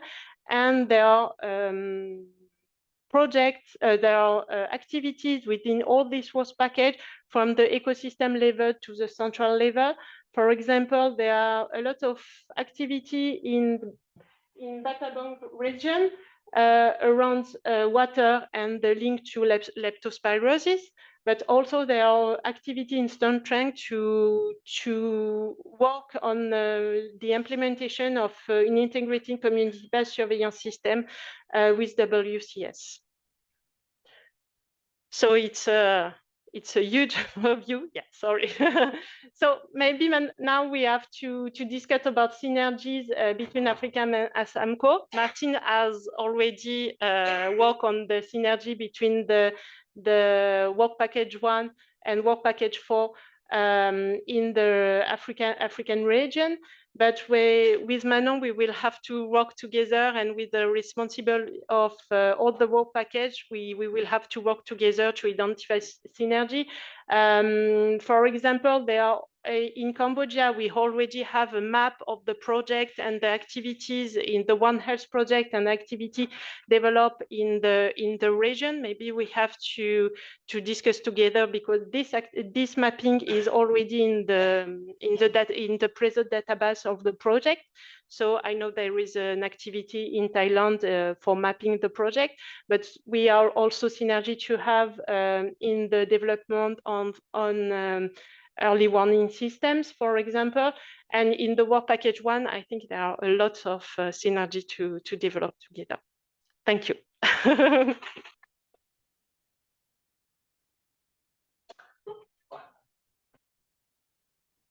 Thank you, Marie-Marie. Okay, Dan, yes, thanks for coming. You will present the last, third and last project for PREACTS. And I think this is, yeah, okay. Good. Yes. Good, thanks. I think as a basketball player, I would be slightly less talented than Ali, but I'm just trying to make sure my head's not going to get cut off. I'm going to use this stool, actually. That would work. Good, thanks. Yeah, good afternoon. Nice to be here. Thanks for attendance. This is going to be a really high-level presentation. I would love to show some slides with field research going on, with slides with lots of institutional logos, etc. But this is a very dynamic situation picture. So it's just to give you a really high-level overview of where we are with ASICA, which up till very recently was actually called PREACTS 3. So we're following the good naming convention of PREACTS, A standing for Africa, C standing for Southeast Asia, and CA standing for the Caribbean. And so the areas that we're covering in Africa, the focal countries are Mozambique, Zimbabwe, and Tanzania. But as Benjamin says, we're building a stronger regional component here. And so we're covering it, in theory at least, the entire Eastern and Southern Africa region as part of the activities that we'll also be undertaking. In Southeast Asia, Vietnam and Philippines are the two countries in which we'll be actually implementing and operationalizing, but again, with regional activities across the entire region. And the Caribbean, actually, we chose not to identify a specific country in which we'll be working, but all the activities there will be on this kind of regional basis. So in terms of the project design, again, I think this follows a similar pattern here, but firstly, we are building on a lot of pre-work that's been done under PREZODE, identifying, developing these impact-based strategic frameworks, and really using that as a base to specifically structure what we will be working on in ASICA. Second is a series of co-construction workshops which have been implemented and are in the different countries, but also at that regional level. And the third phase will be really more operational consortium meetings to identify the activities that will be carried out by specific partners. So one thing I did want to really emphasize is some of the co-construction and co-design work that has been ongoing over the past year or so. We've put a lot of effort into this. It's been carried out in all those different areas. I won't mention the specific workshops that have been done in the interest of time, but they have been carried out both at national level and at regional level. In this case, in Southeast Asia, in Vietnam and the Philippines, and in Bangkok in Thailand. So the first national workshops would be aimed at really identifying what are the needs and the gaps. The second one really trying to identify the landscape in terms of other initiatives and programs that are working in the area that we'll be operating in, as well as a number of those stakeholders. And at the regional level, it's really looking to also connect and coordinate with regional activities and initiatives that are relevant for the work that we're doing. So just to carry on, we've done a similar kind of series of workshops in Zimbabwe, as well as a regional one in South Africa, in addition to which there's been some local community stakeholder meetings, specifically at that grassroots level, to identify what are the needs at that level. And then recently, towards the end of May, we'll have a final workshop in Mozambique. In the Caribbean, that's been challenging to organize. What we've done there is we've had a series of 7 online meetings, really engaging closely with One Health community of practice, which had been set up, which has representation from across the Caribbean to elicit kind of input there. And just recently a meeting in Cuba. In terms of design and methodology, this is really, again, where you see the PREZODE DNA coming through really strongly, but we follow the same structure of components, understanding risk of emergence of zoonotic infections, co-designing solutions, and strengthening early warning systems, really underpinned by this cross-cutting component of engaging with stakeholders and co-designing One Health solutions with all sorts of specific activities underneath that. Which I think have been discussed, so I won't go into those further. All this kind of activity has resulted in really definition of some of the impact framework, particularly relating back to theory of change. And of course, theories of change are dynamic things. So we have utilized the co-construction workshops to determine that, but that's a process which is changeable. But one thing that is very useful for doing that kind of exercise is that it really identifies the more specific impact pathways that we think we will address and follow during ASICA. So for risk characterization, there's 3 different kind of pathways, if you like, there. The risk reduction strategies, early warning systems, and state science society dialogue, each of which have specific areas in which we will be addressing and aiming towards developing particular impacts down the track. So that's more or less where we are with that. As I mentioned, we still have some engagement to do in terms of consultation meetings to specifically determine the partners and the activities that will be undertaken, resulting in a more detailed picture in terms of actual organizations and institutions that will be working within those countries. In terms of governance, I've included a slide here on governance. I'm not really going to discuss this because, again, I think if you're familiar with PREZODE and the way PREZODE is run, this T3 governance structure very closely follows what is being, what has been implemented up till now. And so we're remaining very consistent in the way that we will approach and implement this. Final slide on where we are now. The full proposal has been submitted to AFDE quite recently, a couple of weeks ago, so the ink is dry on it, but it's still quite recent. We are anticipating that will be put in front of the funding committee in June this year, and that hopefully we'll be able to sign the funding convention a bit later on. And we are hoping that we will be able to start initiating actual activities on the ground from September this year. So that's just a quick overview of where we are with ASICA. And yeah, thanks for your attention.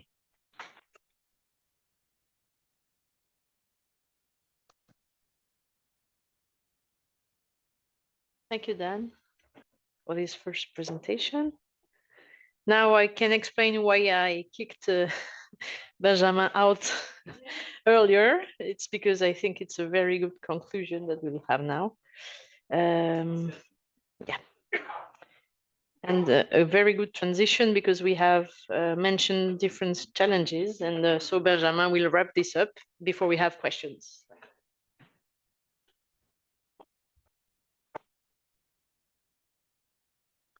So, yeah. So the last part of this discussion, and we are perfectly on time. Wait, no problem. I'm not as tall as Dan.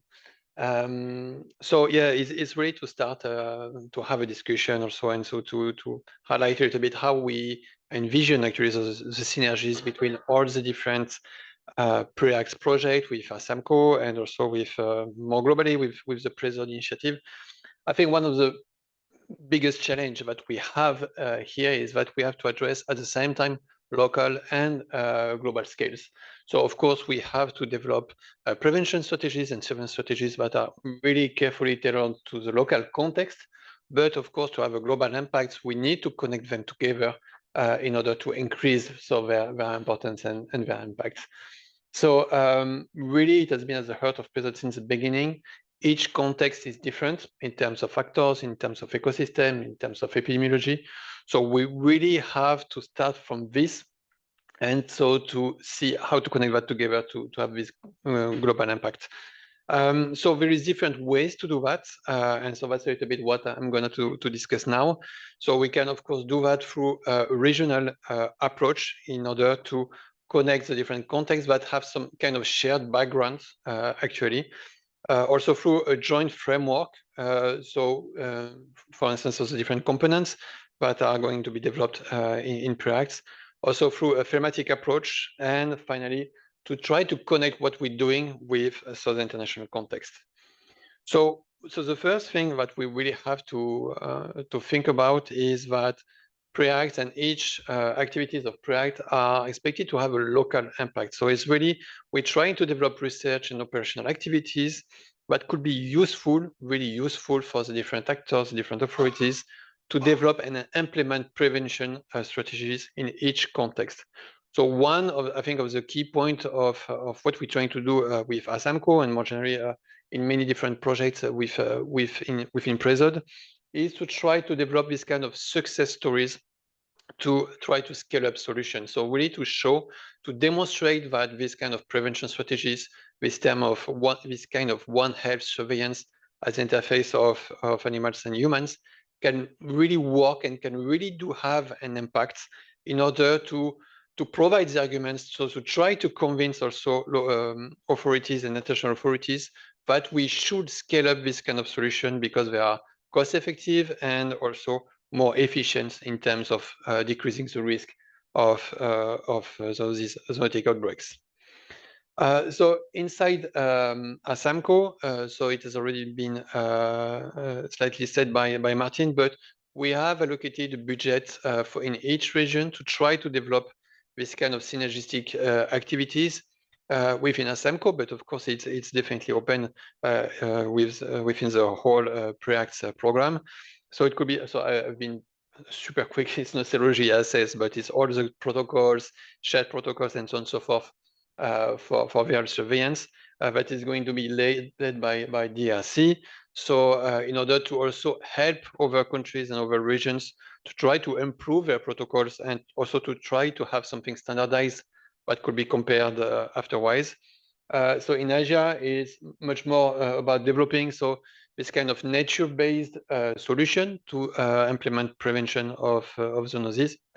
And so in Latin America, through cooperation with Institut Pasteur de Paris, so we aim to model actually the impact of climate change on the risk of zoonotic disease emergence. So that's the kind of synergies that we want to develop within ASAMCO, but also with all the different PREACTS projects. Also, of course, it makes a lot of sense to try to develop regional synergies. So it has already been said by Martin, for instance, between DRC, Cameroon, and Guinea. But there is much more to do between Africa, ASAMCO, and ASICA in order to try to connect also the different contexts that have some shared background, even if, of course, they are different, but have some shared backgrounds.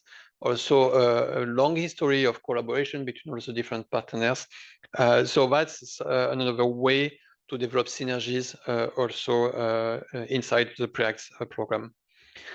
Also, there is this idea of developing a global framework. So this is the role of the CAST for, I'm very bad with acronym, I think it's Comité d'Animation Scientifique Transversale.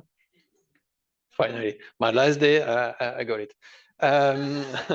So which is going to be led by Marie-Marie and Manon. So the idea is really to try to create synergies within each component of the PREACTS program, and really at an international scale. Of course, it's super complicated because of the contexts are really different. There is also some practical issues just in terms of time zone, which makes something our life just impossible to develop these kind of things. But so the idea of the cast is really to try to develop synergies with all the different countries, all the different partners of PREACTS, following this global framework.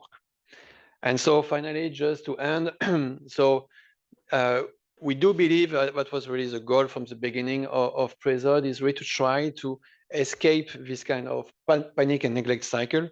So we're all here working on this kind of things since a very long time. It's always the same kind of story. We have an emergency, we throw a lot of money, and so when the emergency is disappearing, we go back to business as usual. And so the goal of PREZODE, and so this is what we're trying to do with PREACTS, is really to try to escape this panic and neglect cycle. So to try to really develop and implement prevention strategy that could be sustainable for the different countries and partners. So this is I'm going to end here. So now the challenge, of course, is to try to connect these different scales. Which is one of the goals, of course, of PREZODE. And so this is where I think PREACTS is going to try to assess how to do that. Of course, it's not easy, but I think this is why it's exciting. I'm stopping here. Thanks.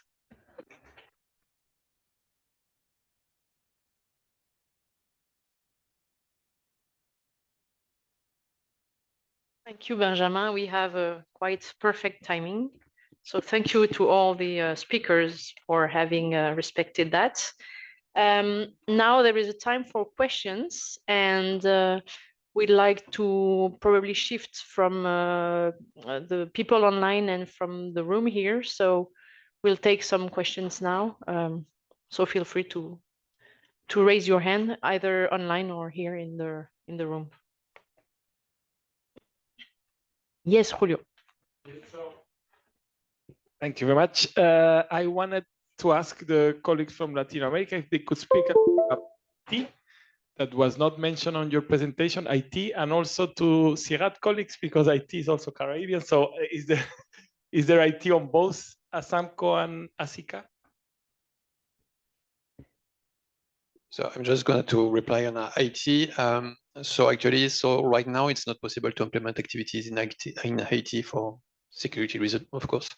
And so what has been done with IT is actually, so there is 3 or 4 positions, I think, in Mexico who are booked, if I can say, for Haitian researchers or actors. So it means that people from Haiti who are going to be in Mexico to get trained, and then after to be able to come back to Haiti to implement what they learn in Mexico. I don't know if then you want to. Yeah, I don't have anything extra to add, really. Haiti is part of the region, and hopefully we'll be able to include them in activities, but it's very early days yet. So it's a question of just assessing the situation as it develops.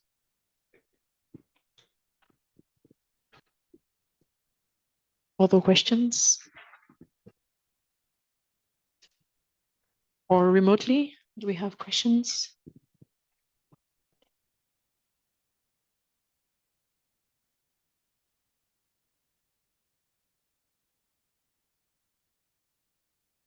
I think you spoke about the synergies, regional synergies, but I was wondering if you were thinking about building on what is existing at the regional level. For example, I think about ASEAN and all the initiatives that are already taken at the regional level. So do you build on that, or do you start from scratch? So I'll start. So this is what we try to do with ASAMCO, is so we really wanted to start with what is wished by local authorities. So to develop these local activities that were really wanted by local authorities. And after, so to try to scale up, and so to increase, if you can say, the circle of collaboration according, of course, to the existing initiatives. So in some parts, it was easier than in others, but so we try to do that. Of course, it's not exhaustive. I'm just talking about ASAMCO, but of course, it's not exhaustive, but we really try to do that. Yeah, and I think it's interesting to see, isn't it? Because here you can see a bit of evolution in the way that these things are developing, because with ASICA, we really try to incorporate these regional activities very strongly. I think, like, for example, in Southeast Asia, we as CIRAD are quite hooked into various regional networks. You mentioned ASEAN, and there is ongoing dialogue with ASEAN and other regional stakeholders. I think, again, we know as Thailand is in ASAMCO, we're also working in that Southeast Asia area. It's important to remain knowledgeable and have good connections to other work that's being done of relevance in the region. So definitely, we are very active on that area.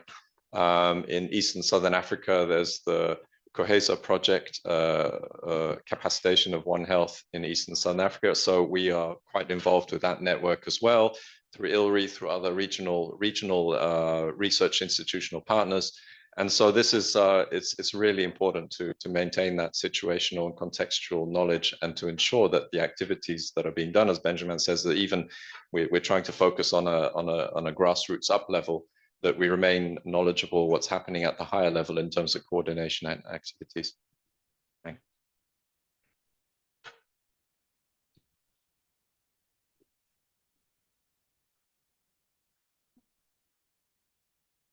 Well, sorry, I have a quick question. You mentioned the political instability of IT, and I don't know if there is another more difficult place to work that is Congo. You mentioned, Martin, that you have institutions in Goma. With all the political unrest, how you guys deal with that? How do you guys deal with my mice and everything that happens on East Congo, that we can take as a good example to deal with places like IT? Well, I think one is that IRD and INRB and the partners have been working for a long time and have dealt with this instability for many years. We work with Congolese colleagues here and on the ground in the capital in Kinshasa.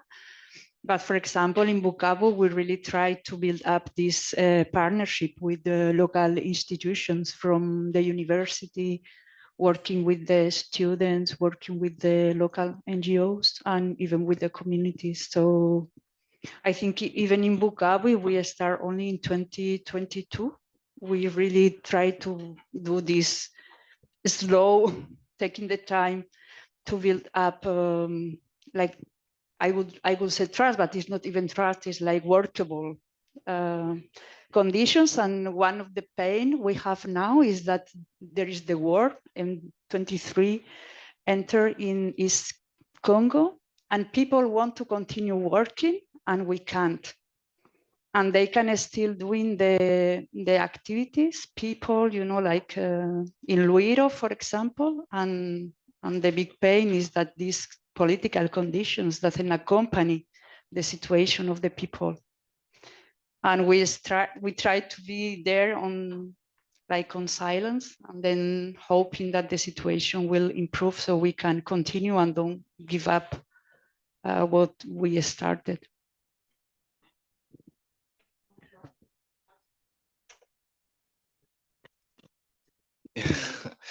I don't have many things to say, but I think as Almudena said, we have a lot of experience working in the security area, but still for this time it is very difficult to be in the eastern part of the DRC, in Goma and Bukavu. But I think there is a hope, because the project will be implemented for 4 years, and there are many discussions politically. And if there is a peace with our experience in that area, I think we can do something for the next or another year and the coming year, I think. Thank you.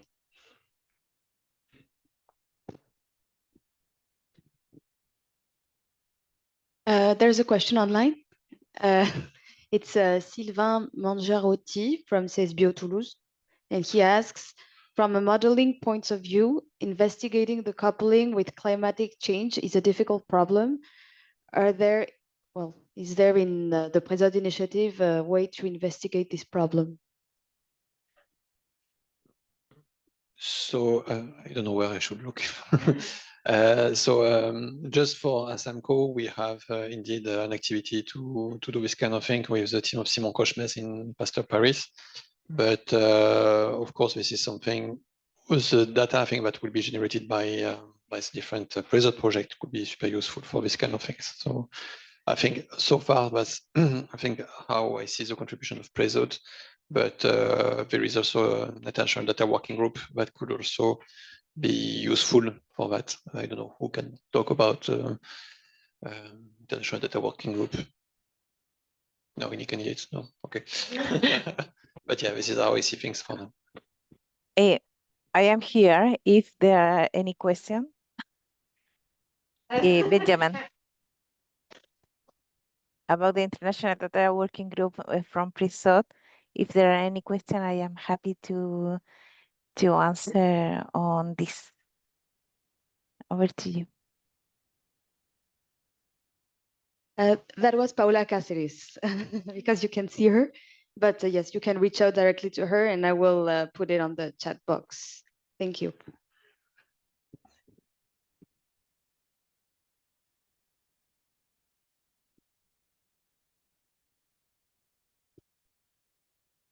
So I've been talking a lot about the PREZODE approach, really starting at community level, at grassroots level, involving local agents, local actors and stakeholders. And of course, that requires an understanding of local culture, local behaviors, perceptions, etc.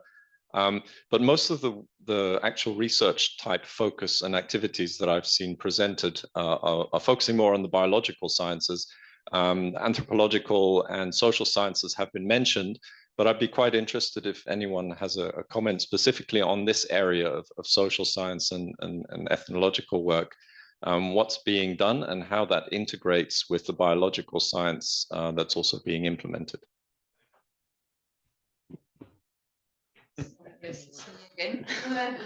We started in Republic Democratic of Congo. So we've been working in other regions with other projects. And for ASAMCO, we did this first investigation on mpox. And it's very challenging and very difficult.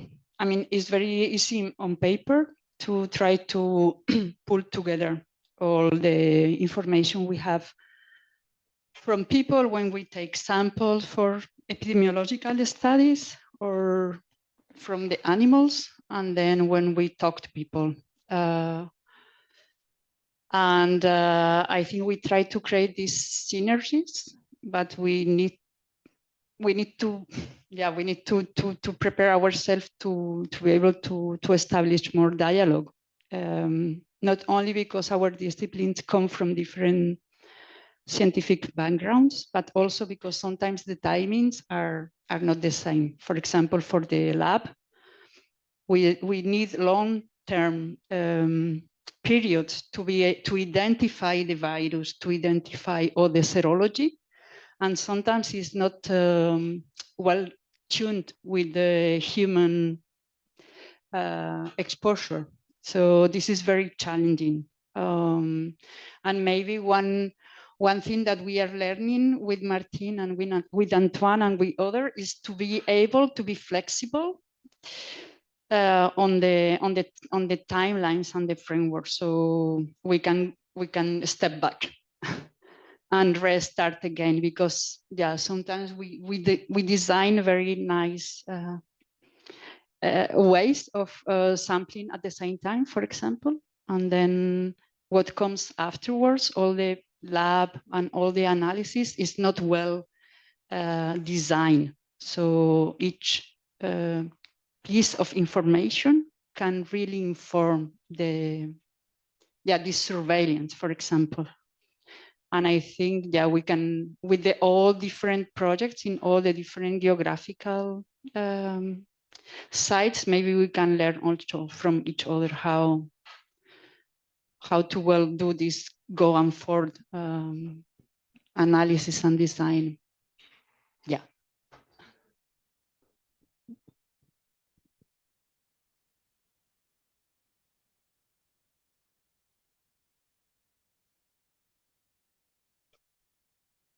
I think, Dan, that we tend to forget that local communities doesn't mean a lot. The term local community doesn't mean much. It's a very big heterogeneity on local communities. And I always said, do you guys consider myself local? I'm from Chile. I'm from Santiago de Chile. I'm from a specific area of Santiago de Chile. You go to the next area and it's not the same. And I think international community has ignored that for too long in terms of who are you working in Congo? Are you working with the Baka? Are you working with the Bantu? Are you working with in Costa Rica with the Mayan community? Which Mayan community? Is it the same if you go 80 kilometers next if you are working Kua? Are you working with Yoruba community? Are you working with the guys in the government? It's not the same. And I think we failed to establish that dialogue. My only answer to that is the one that our colleague Feliciano dos Santos, who's a musician from Mozambique, gave us. You cannot come on your own. Researchers are too long time. So if you are doing a research on AIDS and you're saying, please give me your sample, we're going to fight AIDS in 20 years, you also have to come with condoms. And condoms are not you, are NGOs. Feliciano worked with us in a music project, but he's a Goldman Prize. He's a Bill Clinton Foundation, Pepsi Cola Foundation, and Feliciano always keep repeating the same. He's on the WHO community engagement guidelines. He said, if you want to be local, you have to come from local. So we have condom posters on the buses with a chief of the village, with a woman with a condom, not us. That's a big mistake from big international communities. And we can try to be bottom up, but we are not bottom up if we're not taking into account that heterogeneity. We think we will be, and communities will make us pay for that. When Andrea mentioned one community as 1 point, when Martin say we can do 1 point, we have to do a big scale. That's the type of huge challenges we have. And I think we still need to dialogue more to establish what we mean by that and how do we really engage. As you said, we have regional entities in Latin America, we have PAHO, we have etc., which most of the time don't work as efficiently as they could because they ignore this. They work at the national level, but if you go to Chiapas, it's not the same. You go to Yucatan, if you go to Oaxaca, it's not the same. And where I think just trying to open that surface in places that are huge. But that's where PREZODE can have the greatest added value, really. A keyword is dialogue. You mentioned it. And I think that's really true. Really, we understand that the drivers of transmission of infectious disease are anthropogenic more than biological to a certain extent, quite clearly in many cases. That means we have to understand people's perceptions and behaviors, and that we have to try to reach some sort of behavioral change. That's a huge challenge. So again, not that there's any easy answers, but just to reiterate that that's what I think we need to acknowledge, and for me anyway, social sciences are absolutely critical in contributing to all this work. We have a question on my list. Yes, it's a question from Anne-Laure Bagnoul and Vincent Herbretot. So if you can open up your mic, the floor is yours. Thank you. I don't know if someone wants to answer or to comment the intervention now, because it is something regarding the data again. So it's okay. I think you can go ahead. Okay. So we started to work all together in the framework of AFRICAM about the data, how to share the data and everything. But I think it would be interesting also to include or to start the discussion also with the partners in ASAMCO, because we will have exactly the same question, for example, to at the end to be able to use the data to make modelization to understand the transmission, for example, at different level, of course, locally, but also at the national level or regional level. And maybe we can have also a discussion with your group, working group, Paola, because I think that now the partners in the AFRICAM and ASAMCO, they don't know exactly what will be the strategy to share the data and how to use this data finally at the more global level in the framework of the PREZODE initiative. So what would be the next step? Maybe Manon, Marie-Marie, or Paola, do you have some idea?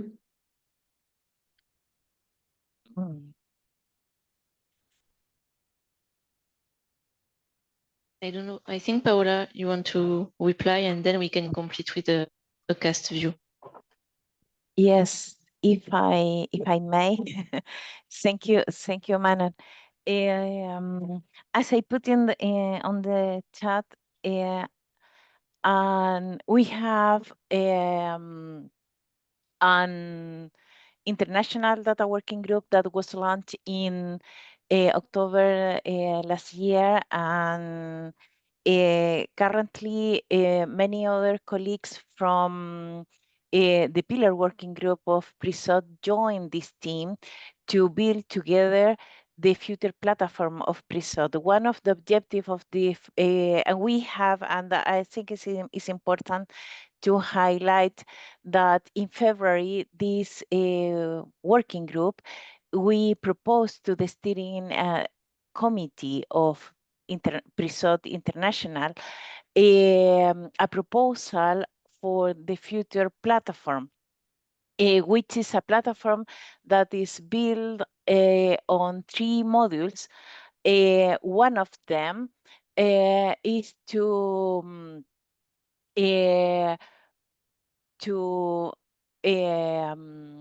highlight or to visualize all the projects that PREZODE are working on.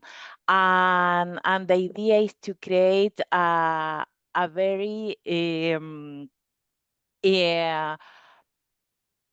available and user-friendly platform in order that you will be able to see all the projects around the world. But this is one of the modules, and in addition to see all the people that work on this project, the contact, the metadata that you have available, and additionally have the interaction. For example, if one of you that working on this project contact with another project, and you can see a networking on through this platform. But this is one of the 3 modules that we have proposed, and this proposal was based on all the work done by PREZODE during the last 4 years to try to identify the needs through the 27 international workshops that were done between 2021 and 2022, in addition to other works done later. So basically, probably this, I know that we don't have time, but I put my email on the chat. Please don't hesitate. And this is something that we discussed with Manon, the possibility to meet in a meeting, and that I can in more detail provide you where we are. But in any case, we are work on with this team to propose a strategy to start to socialize this proposal, and definitely you will be invited to participate on that. Over to you. Thank you, Paola. And if I may add also regarding the cast. So since the beginning, we have discussion around data and how we deal with that, because the different countries have their own way to use data and to stock the data. And And so we are working on a platform with Marie for Africam, and we are discussing that for ASAMCO as well. The idea in the end is not to create as many platforms as we have projects, because we will have also the PPR, where we have a data working group. So this is why we want to organize a joint meeting discussing data and really to synergize the efforts and to put together all what we have discussed in the different programs, PREACTS, PPR, and the initiative, and try to find the best solution to really join the effort around data. And also this is really an important subject that will be introduced in the animation we will organize through the cast and the PPR. Marie, you want? Just to add something within African project, we are working on a database in synergy with other projects like Ebo-sur-C, Zoo-sur-C, and the Becoming project. And there are already some countries such as Guinea and Cameroon that are use this database. So the idea is to have synergy with also other projects we are working on. Yes, and so it could be a database dedicated to project, but with interoperationalization between the different database to have the information of the data on one topic, or for example. Thank you very much. Is there one last question? No, we can close. Okay, I have one final announcement. Yeah, so we now have a website, a PREACTS website. So it's probably the first announcement. It's very fresh, and you can find it at www.preacts.org. And this is a cooperation work with CIRAD and IRD, which is the PREACTS team. So I'd like really to thank Marie, Manon, Stéphanie, Cathy for this great teamwork. So you can have the description of the project there, and you can check some news sometimes. So yeah, that's a good thing, and I hope Ali Betty will be happy with this. Okay. Okay. I'd like to thank everybody remotely and here. It was, I think, an interesting meeting, and we can pursue the discussions now. For those staying here, we'll have a lunch taking place at room Laurence Vergne, which is next to the welcome desk. And for the ASAMCO people, after that, we'll have our executive committee meeting there. So thank you very much, and have a good end of day or start of day for the people from Latin America. Thank you very much.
Merci pour avoir suppléé. Merci d'avoir.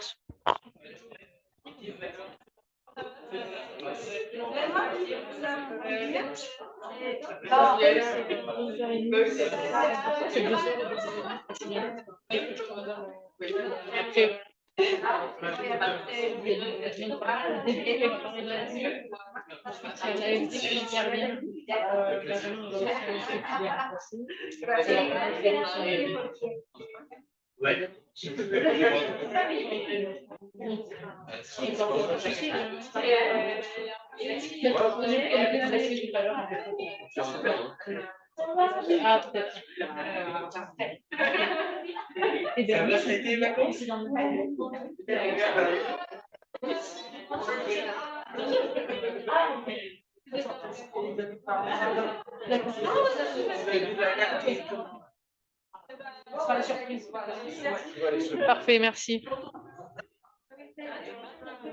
Non, demain, j'ai des réunions.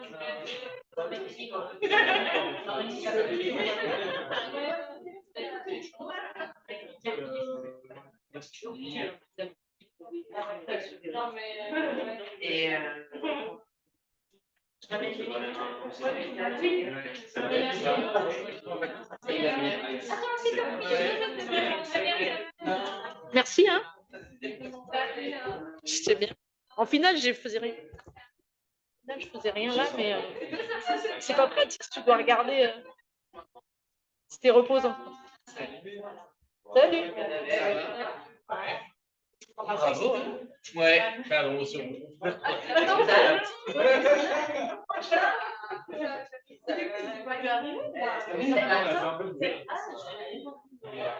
j'ai fait discret, mais peut-être c'était pas possible. On est arrivé à 10h. Ça va, vous avez pas. C'était votre truc. Parce que pourquoi on est arrivé à 9h, on a eu un petit peu de retard sur à la gare à Saint-Denis. Donc après, il fallait quand même. On est pas les choses. Une navette, tout ça. Ouais, non, pas avec navette.